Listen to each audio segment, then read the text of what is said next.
અમારું આ એક એક્સપિડિશન છે જેનાથી અમારું સ્ટાર્ટ થાય છે સોમનાથથી અને દેલવાડા સુધી, જે અંદાજે 150 કિલોમીટર સુધીનો અમારો આખો જે રૂટ છે, જેમાં 2 ગર્લ્સ છે, એમાં એક કયાક કરશે, એક સ્વિમિંગ કરશે. ટોટલ 7 છોકરાઓ છે. સાથે સાથે અમે જે સ્કૂબા ડાઇવિંગ એનું પણ થોડું એક્સપ્લોર કરીએ છીએ. સાથે સાથે સ્વચ્છતા હોય છે, દરિયાની અંદરની સ્વચ્છતા, એ અમે ખાસ અમારો એક પોઈન્ટ છે. સાથે સાથે કેન્સર કેર ફાઉન્ડેશન પણ અમારી સાથે હોય છે. આનાથી નેક્સ્ટ જે વર્ષો છે એ ટુરિસ્ટ માટે ખાસ આકર્ષક રૂપ છે આ બધી વસ્તુ, કેમ કે બહાર આ લોકો ખૂબ જ રૂપિયા દઈને આવા એક્સપિડિશનમાં એ જતા હોય છે. સાથે સાથે આપણી પાસે ગુજરાત રાજ્ય છે એની પાસે 1600 કિલોમીટર જેટલો લાંબો દરિયો છે.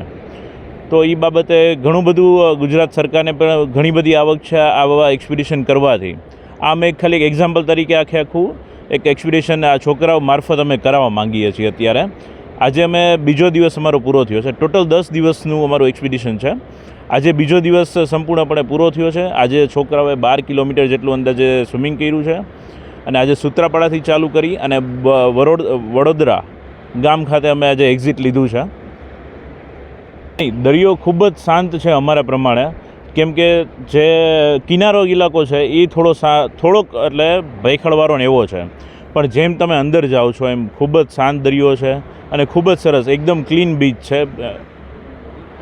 અને આ મેં એક એક્સપિડિશન કરી છે દ્વારકાથી સોમનાથથી લઈ દેલવાડા સુધી. તો એમાં હું એક પાર્ટિસિપન્ટ છું, કયાકર. હું કયાકિંગ કરું છું. બહુ આનંદ થયો. સ્વાભિમાન પર્વને અંતર્ગત અમે જ્યાં સોમનાથથી લઈ અને દેલવાડા સુધી સ્વિમિંગ, ઓપન વોટર સ્વિમિંગ અને ઓપન વોટર કયાકિંગનું એક્સપિડિશન કરી છે. તો એમાં એક્ટિવલી પાર્ટ લેવા માટે એઝ અ પાર્ટિસિપન્ટ ખૂબ આનંદ થાય છે કે હું એક આઇડલ બની શકીશ, હું એક જાગૃતિ લાવી શકીશ સમાજમાં. કેટલા લોકો છો તમે? અમે 7 પાર્ટિસિપન્ટ્સ છીએ. એમાં 4 કયાકર્સ છે જે હોડી ચલાવે છે, કયાકિંગ કરે છે, અને 3 સ્વિમર્સ છે જે સ્વિમિંગ કરશે. મારું નામ વેનસા શુક્લા છે અને હું Somnath to Delwada sea swimming adventure expedition કરું છું. 150 કિલોમીટરનું એક્સપેડિશન છે.